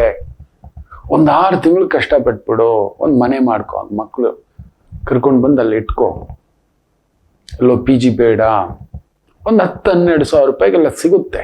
ಒಂದು 1 BHK ಸಾಕು ನಿನ್ನ ಮಟ್ಟಕ್ಕೆ. ಮಕ್ಕಳ ಜೊತೆಲಿ ಅವ್ರು ಬುದ್ಧಿವಂತರು 20 ಇದೆ, ಇನ್ನೊಂದು 4 ವರ್ಷ ಅವ್ರ ಬದುಕು ಅವ್ರು ಕಟ್ತಾರೆ, ನೀನು ಸಾಕ್ತಾರೆ. ಅವರೇ ಹೇಳ್ತಿದ್ದಾರೆ, ನಾ ಹೇಳ್ತಲೇ ಇದೆ, ನಿನ್ನ ಜೀವನಕ್ಕೆ ಇಲ್ಲ ಕಣೋ, ಇನ್ನೂ ಯಾಕೋ ಒಣಸ್ಕೋಬೇಕು, ಏನಾದ್ರು ತಪ್ಪು ಮಾಡಿದ್ರೆ ಶಿಕ್ಷೆ ಅನುಭವಿಸೋಣ. ಜೈಲಿಗೆ, ಹೌದು ನಾನೊಂದು ಕಳ್ತನ ಮಾಡಿದ್ದೇನೆ ಜೈಲು, ನಾನೊಂದು ಮೋಸ ಮಾಡಿದ್ದೇನೆ ಜೈಲು. ಇದ್ಯಾವ್ದಿದು ಜೈಲು? ಅಂತ ತಪ್ಪು ಮೋಸ ಏನ್ ಮಾಡಿದ್ವಿ? ನಿಯತ್ತಿಲ್ಲದ ಮನುಷ್ಯ ಬಿಸಿ ಬಿಸಿ ಬೇಯಿಸಾಕ್ತಿದೀಯಾ? ಹೊಡಿಯೋದು, ಬೈಯೋದು, ಚುಚ್ಚೋದು, ಇದು ಸರಿ ಇಲ್ಲ, ಅದು ಸರಿ ಇಲ್ಲ. ಮೊನ್ನೆನೂ ಹೊಡೆದಿದ್ದಾನಂತೆ. ನನ್ ಮುಂದ್ಗಡೆ ಕರ್ಕೊಂಡ್ ಬರೋ ಪುಟ್ಟ, ನನ್ಗೆ ಒಳ್ಳೊಳ್ಳೆ ಪೊಲೀಸ್ ಅಧಿಕಾರಿಗಳು ಗೊತ್ತಿದ್ದಾರೆ, ಲಾಯರ್ಗಳು ಗೊತ್ತಿದ್ದಾರೆ, ರಿವಿಟ್ ಎತ್ತಿಸ್ಬಿಡ್ತೇನೆ ಅಂದೆ. ಇಂಥ ನಿಯತ್ತಿಲ್ದವನ ಜೊತೆನಲ್ಲಿ ಇನ್ನೂ ಅನ್ನ ತಿಂದ್ಕೊಂಡು ಹೇಗಿದ್ಯಾ? ಇಂಥ ದುರ್ಮಾರ್ಗನ ದೇಶ ಬಿಟ್ಟು ದೂರ ಹಾಕ್ಬೇಕಿಲ್ಲ, ನೀನ್ ದೇಶದಿಂದ ದೂರ, ಅಟ್ಲೀಸ್ಟ್ ಒಂದು ತಾಲೂಕು ಬಿಟ್ಟು ದೂರ ಹೋಗುವಂತ. ಹೌದು ಮಕ್ಕಳೇ, ಇವತ್ತು ಸುತ್ತಮುತ್ತ ನೋಡಿ, ಪ್ರತಿಯೊಂದು ಕುಟುಂಬದಲ್ಲೂ, ಪ್ರತಿ ಪರಿಸರದಲ್ಲೂ ನಿಯತ್ತಿಲ್ಲದ ಮನುಷ್ಯ. ಅವನೊಮ್ಮೆ ಯೋಚನೆ ಮಾಡ್ಬೇಕು, ಒಂದು ಧನ್ಯವಾದ, ಒಂದು ಥ್ಯಾಂಕ್ ಯು, ಒಂದು ಸಾರಿ, ಇದೆಪ್ಪ. ನನ್ನ ಧರ್ಮ ಸಂಗಾತಿಯ ಜೊತೆ ಜಗಳ ಮಾಡೋನೇ ನಾನು ರಾಕ್ಷಸ. ನಿಮ್ಮ ಮುಂದ್ಗಡೆ ಮುಚ್ಚಿಡೋದೇನು ಇಲ್ಲ. ಡಡಬಡ ಅಂತಾನೆ. But the next moment I will only talk. ಒಂದಿನ ಸುಮ್ಮನೆ ಇರ್ತಾನೆ, 2ನೇ ದಿನ ನಾನೇ ಮಾತಾಡಿಸ್ತಾನೆ. ಏನ್ ಬುಲ್ಬುಲ್ ಮಾತಾಡಕ್ಕಿಲ್ವಾ? ಹೀಗೆ ಮಾತಾಡ್ತಾನೆ. ಹೀಗೆ ಏನೋ ಒಂದು ಮಾಡಿ, ಹೌದು ನನ್ಗೆ ಕೋಪ ಅಂಕೆಗಿಲ್ಲ, ಇನ್ನು ಯಾರ ಹತ್ರ ತೋರಿಸ್ಲಿ, ಪ್ರೀತಿನೂ ಅಂಕೆಗಿಲ್ಲ, ಅಲ್ಲೇ ತೋರಿಸ್ತೈತೆ. ಸರಿ, ಆಕೆಗೂ ಗೊತ್ತಿದೆ. ಸರಿ. ನಿಯತ್ತಿಲ್ಲ ಮಕ್ಕಳೇ, ನಿಯತ್ತಿಲ್ಲ. ಇವತ್ತು ಲೋಕವೇ ಹಾಗೆ. ನೀವು ಕೆಲಸಗಾರರಿಗೆ ನೀವು ಕೆಲಸ ಕೊಟ್ಟು ನೋಡಿ, ಅಲ್ಲಿ ನಿಯತ್ತಿಲ್ಲ. ಯಜಮಾನ ಸಾಲ ಮಾಡಿ ತಂದು ಕೊಟ್ನ, ಅಡ ಇಟ್ಟು ತಂದು ಕೊಟ್ನ, ಇಲ್ಲವೇ ಇಲ್ಲ. 20 ದಿನ ಕೆಲಸ ಮಾಡಿಬಿಟ್ಟು ನೀಟಾಗಿ ಬಂದು ಸಂಬಳ ಕೇಳ್ತಾರೆ. 20 ದಿನ ಓಡೋಗ್ಬಿಡ್ತಾರೆ. ಎಲ್ಲ 1 ತಿಂಗಳು ಕೆಲಸ ಮಾಡ್ತಾರೆ, ಸಂಬಳ ತಗೊಂಡು ಹಂಗೆ ಪುಸ್ತಕಂತ ಬಿಟ್ಬಿಡೋದು, ಅಡ್ವಾನ್ಸ್ ತಗೊಂಡು ಬಿಟ್ಬಿಡೋದು. ಇನ್ನೆಲ್ಲಿ ಜೀವನ? ಇನ್ನು ಯಾರ ನಂಬೋದು? ಆ ಯಜಮಾನ. ನನ್ನ ಗುರುಗಳ ಸಂಸ್ಥೆನಲ್ಲಿ ನೀವು ನಂಬೋಲ್ಲ, ಕಡಿಮೆ ಅಂದ್ರೂ 700 ಜನ ಸಂಬಳ ತಗೊಂಡು ಕೆಲಸ ಬಿಟ್ಟಿದ್ದಾರೆ. ಪ್ರತಿ ತಿಂಗಳು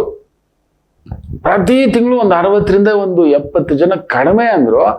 ಇನ್ನೊಂದು 2 ದಿನ ಇದೆ ಅಂದ್ರೆ ಕೆಲಸ ಬಿಡೋದು. ಸಂಬಳದ ದಿನ ಬಂದ್ಬಿಟ್ಟು ಸಂಬಳ ಕೊಟ್ರೆ ಏನಪ್ಪಾ ನೀನು ಅರ್ಧದಲ್ಲಿ ಬಿಟ್ಟೋಗ, ಅದೆಲ್ಲ ಗೊತ್ತಿಲ್ಲ, ನೋಡಿದ್ದೇನೆ, ಇಲ್ಲ. ಬದುಕು ಒಂಥರ ವಿಕೃತಿ ಆಗ್ಬಿಟ್ಟಿದೆ. ಮನುಷ್ಯ ಪರಿಪೂರ್ಣ ವಿಕೃತಿಯ ಕಡೆ ವಾಲುತ್ತಿದ್ದಾನೆ. ಅವನಿಗೆ ನಿಯತ್ತು, ನಿಜಾಯಿತಿ, ಧರ್ಮ ಇದ್ಯಾವುದೂ ಇಲ್ಲ. ಭಾವನೆಗಳಿಲ್ಲ, ನಾಲಿಗೆ ಇಲ್ಲ, ಭಾಷೆ ಮೇಲೆ ಹಿಡಿತಾ ಇಲ್ಲ, ಸಂಸ್ಕಾರದ ಮೇಲೆ ಹಿಡಿತಾ ಇಲ್ಲ, ಆಲೋಚನೆಗಳ ಮೇಲೆ ಹಿಡಿತಾ ಇಲ್ಲ.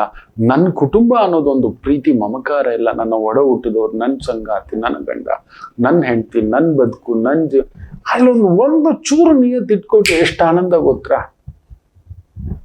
ಮಕ್ಳಿಗೂ ಇಲ್ಲ. ನೀನೇನ್ ಮಾಡಿದೆ ಕೊಡು, ಭಯ ಆಗುತ್ತೆ. ನಾವು ಯಾರ ಈ ಪ್ರಾಣಿಗಳ ಜೊತೆಲಿ ಬದುಕ್ಬಿಡ್ಬೋದು ಮಕ್ಕಳೇ. ಅವುಗಳಿಗೆ ಹಸಿವೆ ಆದಾಗ್ಲೋ, ಕೋಪ ಬಂದಾಗ್ಲೋ, ಅವುಗಳ ಗೂಡಿಗೆ ಬೆದರಿಕೆ ಬಂದಾಗ ಮಾತ್ರ ಅಟ್ಯಾಕ್ ಮಾಡುತ್ತೆ. ಇವನು ಯಾವಾಗ ಮಲಗಿದ್ದಾಗ ಕುತ್ತಿಗೆ ಕೂಗಿ ಬಿಡ್ತಾನೋ, ಮಲಗಿದ್ದಾಗಲೇ ತಲೆ ಮೇಲೆ ಕಲ್ಲು ಬಂಡೆ ಹಾಕ್ಬಿಡ್ತಾನೋ ಅನ್ನೋ ಒಂದು ಭಯ, ಆತಂಕ ಶುರು ಆಗ್ಬಿಟ್ಟಿದೆ ಮಕ್ಕಳೇ. Not able to believe where we are heading, what we are doing, is it the right way, right society what we are creating. ಮಕ್ಕಳಲ್ಲಿ ನಾವು ಆ ಸಂಸ್ಕಾರದ ಪಾಠ, ಜನಗಳಲ್ಲಿ ವೈದಿಕ ಅಣ್ಣ ತಮ್ಮದು ಇದ್ರೆ ರಾಮಚಂದ್ರರಂತೆ ಇರಬೇಕಂತೆ ಅಂತ. ಸುಗ್ರೀವನ ಕಣ್ಣಲ್ಲಿ ನೀರಂತೆ, ನೀವು ನಂಬೋಲ್ಲ. ವಿಭೀಷಣನ ಕಣ್ಣಲ್ಲಿ ನೀರಂತೆ. ರಾಮಚಂದ್ರರು ವನವಾಸ ಮುಗಿಸ್ಕೊಂಡು ಅಯೋಧ್ಯೆಗೆ ಬಂದ್ರಲ್ವಾ, ಆ ಬಿಡುದಲ್ಲಿ ಉಳ್ಕೊಂಡು ರಾಮರು ಬಂದಾಯ್ತು, ಇನ್ನು ಪಟ್ಟಾಭಿಷೇಕಕ್ಕೆ ತಯಾರಿ. ನಾವು ನೋಡ್ಬೇಕು. ಶತ್ರುಘ್ನ ಹೀಗೆ ಹಾರಿಸ್ತಿದ್ದಾನೆ. ಭಾರತ ಖುದ್ದು ಮುಂದುಗಡೆ ವ್ಯವಸ್ಥೆಗಳು ನೋಡ್ತಿದ್ದಾನೆ. ರಾಮಚಂದ್ರರು ಕೂತಿದ್ದಾರೆ, ಲಕ್ಷ್ಮಣರು ಮುಂದುಗಡೆ ಆ ರಥ ಪಕ್ಕದಲ್ಲಿ ಸುಗ್ರೀವರು ವಿಭೀಷಣರು ಹಿಂಗೆ ಕೂತಿದಾರಂತೆ. ನೋಡ್ಬೇಕು ಅಣ್ಣನನ್ನ ನೋಡ್ತಾ, ಅಣ್ಣ ಹೇಗಿದ್ದಿ, ಅಣ್ಣ ಇದು, ಅಣ್ಣ ಅದು. ಭರತ ಖುದ್ದು ಮುಂದಕ್ಕೆ ನಡೆಸ್ತಾ, ನಮ್ಮಣ್ಣ ಬರ್ತಿದ್ದಾನೆ ಅಂತ. ಆನಂದ ಬಾಷ್ಪ. ಆತ ಕೂಡ ರಾಜ್ಯದ ಒಳಗಡೆ ಹೋಗಿರ್ಲಿಲ್ಲ. 14 ವರ್ಷವೂ ರಾಜ್ಯದ ಹೊರಗಡೆ ಕುಳಿತು ರಾಮರ ಪಾದಕಗಳನ್ನ ಇಟ್ಟು ಆ ಒಂದು ರಾಜ್ಯಭಾರ ಮಾಡಿದ್ದು. ನನ್ನ ದೊರೆ ಬರುವವರೆಗೂ ಈ ಪಾದುಕಗಳ ರಾಜ್ಯ, ಅದೇ ಸಾಕ್ಷಿ, ಅದೇ ನನ್ನ ರಾಮಚಂದ್ರ ಪ್ರಭು ಅಂತ ಅದನ್ನ ಸಿಂಹಾಸನದ ಮೇಲಿಟ್ಟು ರಾಜ್ಯಭಾರ. ಅದು ಊರು ಹೊರಗಡೆ ಕುಳಿತು, ನಾನು ನನ್ನಣ್ಣ ಕಾಡಲ್ಲಿರ್ಬೇಕಾದ್ರೆ ನಾನು ಊರಿನ ಒಳಗಡೆ ಅಂತಃಪುರದಲ್ಲಿ ಅರಮನೆಯಲ್ಲಿ ಎಲ್ಲ ಆತ ನಾರು ಮಾಡಿ ಉಟ್ಟು, ಅದಕ್ಕಿಂತ ಭಾರ ಇನ್ಯಾವುದೂ ಇಲ್ಲ. ರಾಮರಿಗಾದ್ರೂ ವ್ಯವಸ್ಥೆ ಎಲ್ಲ ಹಾಗೇ ಇದ್ರು. ಎಲ್ಲ ವ್ಯವಸ್ಥೆ ಇದ್ದು ತ್ಯಾಗ ಮಾಡಿ ಇರೋದು ಇದೆಯಲ್ಲ ಭರತನ ತ್ಯಾಗ. ಭರತನ್ ನೋಡಿ ಶತ್ರುಘ್ನರನ್ನ ಕಳಿಸಿ ಏನೇನ್ ಕಾರ್ಯಗಳಾಗ್ಬೇಕು, ನೀನ್ ಅಲ್ಲೇ ಇರ್ಬೇಕು, ಆಜ್ಞೆ ಇದು ಆಯ್ತಣ್ಣ. ಭರತನ ಆಜ್ಞೆ ಶತ್ರುಘ್ನ ಆ ತರ ಪಾಲನೆ ಮಾಡಿದ್ನಂತೆ. ಅಂಥದ್ದು ರಾಮರು ಬಂದ್ರೆ ಅಣ್ಣ ತಮ್ಮಂದ್ರುಗಳು ಕಲಿತು ಆ ವ್ಯವಸ್ಥೆಗಳು ಬರೋವ್ರಿಗೆ ಹೋಗೋವ್ರಿಗೆ ನಮ್ಮಣ್ಣ ಅನ್ನತಕ್ಕಂಥದ್ದು ಏನು ನೋಡಿ. ವಿಭೀಷಣನ ಕಣ್ಣಲ್ಲಿ ನೀರಂತೆ. ನಮಗೂ ಒಬ್ಬ ಅಣ್ಣ ಇದ್ದ, ಸುಗ್ರೀವ ವಿಭೀಷಣ ನೋಡ್ತಾನಂತೆ, ವಿಭೀಷಣ ಸುಗ್ರೀವನ್ ನೋಡ್ತಾನಂತೆ. ಸುಗ್ರೀವನ ಕಣ್ಣಲ್ಲೂ ನೀರಂತೆ. ನನಗೂ ಒಬ್ಬ ಅಣ್ಣ ಇದ್ದಯ್ಯ. ಹಿಂಗೆಲ್ಲ ಇದ್ರಲ್ಲೂ ಒಂದು ಚೂರಯ್ಯ. ವಿಭೀಷಣನು ಹಾಗೆ ನೋಡಿ, ಎದ್ದೋಗ ಅಂತಾನೆ ರಾವಣ, ಇಲ್ಲಿರಬೇಡ, ಸೂರ್ಯೋದಯಕ್ಕೆ ನೋಡಲ್ಲ ಅಂತ. ಜೀವನೋ ವಾಲಿ ಅಟ್ಟಿಸ್ಕೊಂಡೇ ಬಂದ್ಬಿಟ್ಟಿರ್ತಾನೆ ಸಾಯಿಸ್ಲಿಕ್ಕೆ, ಸಿಕ್ಕರೆ ಸಾಕು ಅಂತ. ನೋಡಿ ಅವ್ರಿಗೆ ಸಿಕ್ಕಂತ ಅಣ್ಣಂದ್ರುಗಳು ಜಗತ್ತನ್ನೇ ಗೆದ್ದಂಥವ್ರು. ಆದ್ರೆ ಸೋದರರಿಗೆ ಒಂದು ಮಮಕಾರ, ಪ್ರೀತಿ, ಅನುಬಂಧ, ನನ್ನ ತಮ್ಮ ಕಣೋ ಇದು ಅನ್ನತಕ್ಕಂಥ ಭಾವಾರ್ಥ ಇಲ್ಲವೇ ಇಲ್ಲ. ಲೋಕ ಎಲ್ಲಿಗೆ ಬಂದಿದೆ ನೋಡಿ ಮಕ್ಳು, ಇವತ್ತದೇ ಆಗಿರೋದು. ಏನಕ್ಕೆ ರಾಮಚಂದ್ರ ಪ್ರಭು, ಲಕ್ಷ್ಮಣ, ಭರತ, ಶತ್ರುಘ್ನ, ಯಾವಾಗಿನ ರಾಮಚಂದ್ರ ಪ್ರಭು ಮಕ್ಕಳೇ 10,000 ವರ್ಷಗಳ ಹಿಂದುಗಡೆ ರಾಮಚಂದ್ರ ಪ್ರಭು ಇರ್ಲಿ, 7,000 ವರ್ಷ ಈಗಲೂ ನೆನೆಸ್ಕೋತೇವೆ. ಭರತ, ಶತ್ರುಘ್ನ, ಲಕ್ಷ್ಮಣ, ಹನುಮ ಇದೆಲ್ಲ ಅನ್ಕೊಂಡ್ರೆ ಎಲ್ಲಿಯಪ್ಪ. ಇವತ್ತು ನಾವು ರಾಮನನ್ನು ಪೂಜಿಸ್ತೇವೆ ನಿತ್ಯ, ಆದರೆ ರಾಮನನ್ನ ಅನುಕರಿಸೋದೇ ಇಲ್ಲ. ಒಂದು ಚೂರಾದ್ರು ಅಣ್ಣ, ತಮ್ಮ, ಅಮ್ಮ, ಅಕ್ಕ, ಹೆಂಡತಿ, ಮಕ್ಕಳು, ಬಂಧುತ್ವ, ಗುರುಗಳು ಎಲ್ಲ ಒಂದೊಂದು ಹೆಜ್ಜೆಯು ನಮ್ಮ ರಾಮಚಂದ್ರ ಪ್ರಭುವುದು ಅದೊಂದು ವೇದ. ಎಲ್ಲಿದಪ್ಪ ನಿಯತ್ತಿಲ್ಲದ ಮನುಷ್ಯ ನಾವು. ಈ ಪ್ರಕೃತಿಗೆ ನಿಯತ್ತಾಗಿಲ್ಲಪ್ಪ. ಅನ್ನ ಕೊಡೋ ರೈತನಿಗೊಂದು ಮರ್ಯಾದೆ ಇಲ್ಲ. ಮಳೆ ಕೊಚ್ಕೊಂಡು ಹೋಗ್ತಿದೆ. ಒಂದು ಕೃಷಿ ಸಚಿವರು ಫಸ್ಟ್ ಬಂದು ನಿಂತ್ಕೊಂಡು ಸ್ಟೇಟ್ಮೆಂಟ್ ಕೊಡ್ಬೇಕು, ವಿ ಆರ್ ದೇರ್. ನಮ್ಮ ಅದಕ್ಕೊಂದು ಸಿದ್ಧತೆ, ಬದ್ಧತೆ, ಮಳೆ ಏನು ಇಲ್ವೇ ಇಲ್ವಾ? ಇವರೇನು ಮತ್ತಿನ್ನೇನಕ್ಕೆ ನೀವು ಅಧಿಕಾರಕ್ಕೆ ಬಂದು ಕೂತಿದ್ದೀರಿ? ಫಸ್ಟ್ ಬರಬೇಕು ಪ್ರೊಟೆಕ್ಷನ್ಗೆ. ಒಬ್ಬ ರೈತನಿಗೆ, ಒಬ್ಬ ಟ್ಯಾಕ್ಸಿ ಡ್ರೈವರಿಗೆ, ಒಬ್ಬ ಆಟೋ ಡ್ರೈವರಿಗೆ, ಅವರೆಲ್ಲ ನಮ್ಮನ್ನ ಕರ್ಕೊಂಡು ಓಡಾಡ್ತಿದಾರಲ್ಲಪ್ಪ. ಒಂದು ಪೊಲೀಸ್ ಪೇದೆಗಳಿಗೆ ನೋಡಿ, ಮಳೆ ಅಂದೆ ಗಾಳಿ ಅಂದೆ ಮಕ್ಕಳು ಪಾಪಪ್ಪ ಟ್ರಾಫಿಕ್ನ ಹೆಂಗ್ ನಿಭಾಯಿಸ್ತಿದಾರಪ್ಪ. ತಂದೆಯರುಗಳು ನಿಜವಾಗ್ಲು ಅವರು ಹೃದಯ ತಣ್ಣಗಿರ್ಲಿ, ತಂಪಗಿರ್ಲಿ, ಅವ್ರ ಕುಟುಂಬ ಎಲ್ಲ ನೆಮ್ಮದಿಯಾಗಿರ್ಲಪ್ಪ. ಎಷ್ಟು ಯಾರೆಲ್ಲ ದೊಡ್ಡವ್ರು ಅಚ್ಚುಕಟ್ಟಾಗಿ ಮಲಗ್ಬಿಟ್ಟವ್ರೆ ಮಕ್ಕಳೇ. ನಿಯತ್ತಿಲ್ಲದ ವ್ಯಕ್ತಿಗಳು, ಇವರಿಗೆಲ್ಲ ನಾವು ಊಟ ಹಾಕಿದ್ದೀವಿ. ನಿಯತ್ತಿಲ್ಲದ ವ್ಯಕ್ತಿಗಳು ಬರ್ಬೇಕಲ್ಲಿ. 240 ಜನ ಶಾಸಕರುಗಳು ಏನ್ ಮಾಡ್ತಿದ್ದಾರೆ, ಆ ಕೌನ್ಸಿಲರ್ಗಳು ಇನ್ನೊಂದು ಕರ್ಕೊಂಡು ಬಂದು ನಿಲ್ಸಿ ನೀರ್ ಕ್ಲೀನ್ ಮಾಡಿಸೋದು, ತೆಗ್ಸೋದು, ಇನ್ನೊಂದು ಯಾರೂ ಇಲ್ಲ. ಅದರಲ್ಲಿ ಇವ್ರಿಗೆ ಸಮಾವೇಶಗಳು, ಇನ್ನೊಂದು ಯಾತ್ರೆಗಳು, ಏನೇನೋ ಮಾಡ್ತಿದ್ದಾರಪ್ಪ. ಮನುಷ್ಯ ಅಲ್ಲಿ ಮುಳುಗ್ತಿದ್ದಾನೆ, ಅವನ ಬದುಕು ಮುಳುಗ್ತಿದೆ. ಯಾವ ಒಬ್ಬ ಶಾಸಕನ ಬಾಯಿಂದ ನನ್ನ 1 ವರ್ಷದ ಸಂಬಳ ಕೊಡ್ತೇನೆ, ಈ ಥರದ್ದು ಆಗ್ಬಿಟ್ಟಿದೆ, ಇಲ್ಲ 5 ವರ್ಷದ ಸಂಬಳ ಕೊಡ್ತೇನೆ ಅಂತ ಒಬ್ಬ ಶಾಸಕ, ಒಬ್ಬ ಸಚಿವ, ಟೇಕ್ ಇಟ್ ಫ್ರಮ್ ಎಲ್ಲ ಸ್ಟೇಟದು ತಗೊಳ್ಳಿ ನೀವು, ಯಾರು ತಲೆ ಕೆಡ್ಸ್ಕೊತೀನಿ ಎತ್ತಿಲ್ಲ. ಅವನ ಮನೆ ಹತ್ರ ಹೋಗಿ ನೀವು ಬಿಟ್ಬಿಡ್ತಾನ ನೋಡಿ, ಅಲ್ಲಿ ಗನ್ಮ್ಯಾನ್ ನೋಡಿ ಯಾರ್ಯಾರು ಇಟ್ಟಿದ್ದಾನೆ. ನಿಯತ್ತಿಲ್ಲಪ್ಪ, ನಿಮಗದು ಗೊತ್ತಾಗ್ತಿಲ್ಲ ಅಷ್ಟೇ. ಇದೇ ಸತ್ಯ. ಮನುಷ್ಯ ಹೊಲಸಾಗಿ ಬಿಟ್ಟ. ನಮ್ಮ ಮನೇಲಿ ನಿತ್ಯ ರಾಮಾಯಣ ರಾಮ ಎಲ್ಲ ಮಾತಾಡೋದೆ, ಗುಣಗಳು ಮಾತ್ರ ಕೇಳಬೇಡಿ, ಅದೆಲ್ಲ ಕೇಳಬೇಡಿ, ಫಾಲೋ ಮಾಡಲ್ಲ. ಕೌಸಲ್ಯ ರಾಮನಿಲ್ಲ, ದಾಶರಥಿ ಇಲ್ಲ, ರಾಮ ಲಕ್ಷ್ಮಣ ಇಲ್ಲ, ಸೀತಾರಾಮ ಇಲ್ಲ, ಇದು ಆಗ್ಬಿಟ್ಟಿರೋದು. ಬೇರೆಯೇ ಏನ್ ಮಾಡ್ಲಿ ಶಿವ, ನಾನು ನನ್ನ ಕರ್ತವ್ಯ ನಿಮ್ಮನ್ನ ಪ್ರಚೋದನೆ ಮಾಡಬೇಕು, ನಿಮಗೆ ತಿಳಿಸ್ಕೊಡ್ಬೇಕು. ನೀವಾದ್ರೂ ಬದುಕೊಳ್ಳಿ. ನಿಮಗೆ ಅಂತ ಒಂದು ಅಣ್ಣ, ತಮ್ಮ, ಅಕ್ಕ, ತಂಗಿ, ಬಂಧು, ಬಳಗ, ಸ್ನೇಹಿತ ಎಲ್ಲಾದ್ರೂ ಕುಡಿದಿರೋ ನೀರು, ಈ ಪ್ರಕೃತಿಗೆ ಒಂದು ನಮಸ್ಕಾರ, ನದಿಗೆ ಒಂದು ನಮಸ್ಕಾರ, ವಾಯುದೇವರಿಗೊಂದು ನಮಸ್ಕಾರ, ನಮ್ಮ ಜನನಕ್ಕೆ ಕಾರಣರಾದ ತಂದೆ ತಾಯಿಗೊಂದು ನಮಸ್ಕಾರ, ನಮ್ಮ ಜ್ಞಾನಕ್ಕೆ ಕಾರಣರಾದ ಗುರುಗಳಿಗೊಂದು ನಮಸ್ಕಾರ. ನೆನೆಸ್ಕೊತಾ ಇರಿ, ನೋಡಿ ನಿಮ್ಮಲ್ಲಿ ಬರೋ ಬದಲಾವಣೆ. ಆ ನಿಯತ್ತು ಒಳಗಡೆಯಿಂದಲೇ ಬಂದ್ಬಿಡುತ್ತೆ. ತಿನ್ನೋ ಅನ್ನಕ್ಕೆ ನಮಸ್ಕಾರ, ಆ ರೈತನಿಗೆ ನಮಸ್ಕಾರ, ಒಬ್ಬ ಡ್ರೈವರ್ಗೆ ನಮಸ್ಕಾರ, ಒಬ್ಬ ಕಂಡಕ್ಟರ್ಗೆ ನಮಸ್ಕಾರ, ಒಬ್ಬ ಮಹಾನಗರ ಪಾಲಿಕೆ ಕ್ಲೀನ್ ಮಾಡ್ತಿದ್ದಾರೆ ನಮಸ್ಕಾರ. ಎಷ್ಟು ನಮಸ್ಕಾರಗಳಿದ್ದಾವೆ ಗೊತ್ತಾ? ನಮಸ್ಕಾರ. ಟ್ರಾಫಿಕ್ ಪೊಲೀಸ್ಗೆ ನಮಸ್ಕಾರ, ಡಾಕ್ಟರ್ಗಳಿಗೆ ನಮಸ್ಕಾರ, ನರ್ಸ್ಗಳಿಗೆ ನಮಸ್ಕಾರ. ನಾವು ಅದನ್ನು ಮಾಡ್ತಾ ಇಲ್ಲ, ನಿಯತ್ತೇ ಇಲ್ಲ. ನಾವು ಯಜಮಾನನಿಗೆ ನಮಸ್ಕಾರ, ಸೇವಕನಿಗೆ ನಮಸ್ಕಾರ ಇಲ್ಲ, ಒಂದು ವಂದನೆಯೂ ಇಲ್ಲ, ಒಂದು ಥ್ಯಾಂಕ್ ಯು ಇಲ್ಲ. ಜಸ್ಟ್ ಅಲ್ಲಿ ನಿಯತ್ತಿಲ್ಲ ಮಕ್ಕಳೇ, ಮನುಷ್ಯನಲ್ಲಿ ನಿಯತ್ತಿಲ್ಲ. ಇನ್ನು ವಿಕೃತಿಯೇ, ದೈವವೇ ಬರಬೇಕೇನೋ. ಶ್ರೀಹರಿ. ಒಂದು ಪುಟ್ಟು ವಿರಾಮ ತಗೊಂಡು ವಾಪಸ್ ಬರೋಣ. ಮಾತೃದೇವೋ ಭವ. ನಮಾಮಿ ಶಂಕರ. ನನ್ನ ಪ್ರೀತಿಯ ಆಧ್ಯಾತ್ಮಿಕ ಬಂಧುಗಳೇ, ಪ್ರತಿಯೊಬ್ಬರ ಜೀವನದಲ್ಲೊಂದು ಕೆಲವೊಂದು ಪ್ರಶ್ನೆಗಳಿರುತ್ತೆ, ಉತ್ತರವಿಲ್ಲದ ಪ್ರಶ್ನೆಗಳಿಲ್ಲ. ಅಂಥದ್ದೊಂದು ಸಮಸ್ಯೆ ಇದೆಯಾ? ಜ್ಯೋತಿಷ್ಯ ಮುಖೇನ ಹಾಗೂ ಆಧ್ಯಾತ್ಮಿಕ ಮುಖೇನ ನಿಮ್ಮ ಪ್ರಶ್ನೆಗಳಿಗೊಂದು ಪುಟ್ಟ ಸಮಾಧಾನ. ಈ ಕೂಡಲೇ ಕೆಳಗಿನ ಸಂಖ್ಯೆಗೆ ಕರೆ ಮಾಡಿ, ಇಲ್ಲವೇ ವಾಟ್ಸಪ್ ಮಾಡಿ, ಹಾಗೂ ನಮ್ಮ ನಮಾಮಿ ಶಂಕರ ಯೂಟ್ಯೂಬ್ ಚಾನೆಲ್ ಮುಖಾಂತರವೂ ಕೂಡ ಸರಳ ಪರಿಹಾರವನ್ನು ತಾವು ವೀಕ್ಷಿಸಿ ಹಾಗೂ ಪಡೆಯಬಹುದು. ನಮಾಮಿ ಶಂಕರ. ನಮಾಮಿ ಶಂಕರ. ಖಂಡಿತ ಗೊತ್ತಿದೆ, ತುಂಬಾ ನೊಂದ್ಕೋತೀರಿ. ಸತ್ಯವೇ ಮಕ್ಕಳೇ. ಇವುಗಳೆಲ್ಲ ನೋಡಿ, ಪಶು ಪಕ್ಷಿ ಪ್ರಾಣಿಗಳು, ಒಂದು ಅಂಬಾನು ಹಸು ನೋಡಿ, ಬಾ ನಾಯಿ ಒಂದೇ ಒಂದು ಬಿಸ್ಕೆಟ್ ಹಾಕಿ ನೋಡಿ ಮಕ್ಕಳೇ, ಜೀವನ ಪರ್ಯಂತ ನಿಯತ್ತಾಗಿರ್ತದೆ. ಅಯ್ಯೋ ಬೇಡವಪ್ಪ, ಪ್ರಕೃತಿಯ ಈ ವಿಕೃತಿ ಇನ್ನೇನಕ್ಕೆ ಈ ಥರ ಆರ್ಬಿಟ್ಟಂದ್ರೆ, ನಮ್ಮ ವಿಕೃತಿ ಭಗವಂತ ಈ ರೀತಿ ತೋರಿಸ್ತಿದ್ದಾನೆ. ನೋಡು ನಿನ್ನ ಬದುಕು, ಅನುಭವಿಸು ಅಷ್ಟೇ.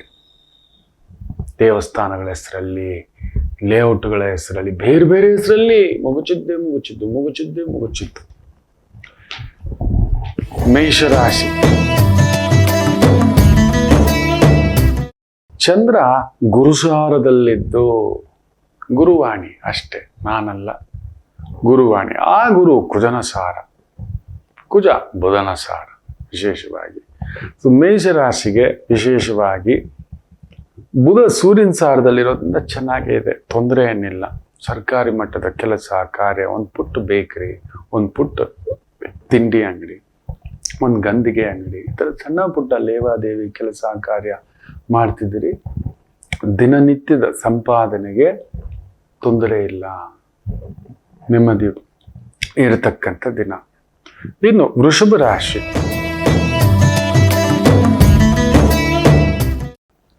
ಚಂದ್ರ ಗುರುಸಾರದಲ್ಲಿದ್ದು, ಗುರು 2ನೇ ಮನೆಯಲ್ಲಿ ಕುಜನ ಸಾರದಲ್ಲಿರೋದ್ರಿಂದ ಸಮಥಿಂಗ್ ಎಲೆಕ್ಟ್ರಿಕಲ್ ಕೆಲಸ, ರಿಪೇರ್ ಕೆಲಸ, ಬಿಲ್ಡಿಂಗ್ ಮೆಟೀರಿಯಲ್ ಕೆಲಸ, ಪ್ಲಂಬಿಂಗು, ಕಾಂಟ್ರಾಕ್ಟ್ ಕೆಲಸ, ಟೈಲ್ಸ್ ಕೆಲಸ, ಫರ್ನಿಚರ್ ಕೆಲಸ, ಇಂಟೀರಿಯರ್ ಕೆಲಸ, ಇಂಥವುಗಳನ್ನು ಮಾಡಿಸ್ತಿರ್ತಕ್ಕಂಥವರಿಗೆ ವಿಶೇಷ ಅಭಿವೃದ್ಧಿಯನ್ನು ಕಾಣತಕ್ಕಂಥ ಒಂದು ಅದ್ಭುತವಾದಂಥ ಒಂದು ದಿನ ಚೆನ್ನಾಗಿದೆ.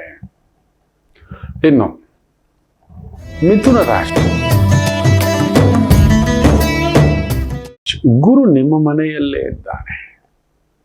ಸಮಥಿಂಗ್ ಈ ಸೆಕೆಂಡ್ ಹ್ಯಾಂಡ್ ಗಾಡಿಗಳನ್ನು ಮಾರೋದು, ಮನೆಗಳನ್ನು ಮಾರಾಟ ಮಾಡಿಸ್ಕೊಡೋದು, ಈ ಒಂದು ಬಳಕೆಯಾಗಿರ್ತಕ್ಕಂಥ ವಸ್ತುಗಳ ಮಾರಾಟ ಮಾಡಿಸ್ಕೊಡ್ತಿರ್ತಕ್ಕಂಥ ಒಂದು ಪ್ರಯತ್ನದಲ್ಲಿರ್ತಕ್ಕಂಥ ಅಂಥ ಒಂದು ವ್ಯವಹಾರಗಳಲ್ಲಿರ್ತಕ್ಕಂಥದ್ದು, ಸಿಹಿ ತಿಂಡಿ ತಿನಿಸು ಇವುಗಳನ್ನು ತಯಾರಿಸಿ ಮಾಡ್ತಿರ್ತಕ್ಕಂಥ ಒಂದು ವೃತ್ತಿ ಉದ್ಯೋಗದಲ್ಲಿ ತೊಡಗಿಸ್ಕೊಂಡಿದ್ದೀರಾ.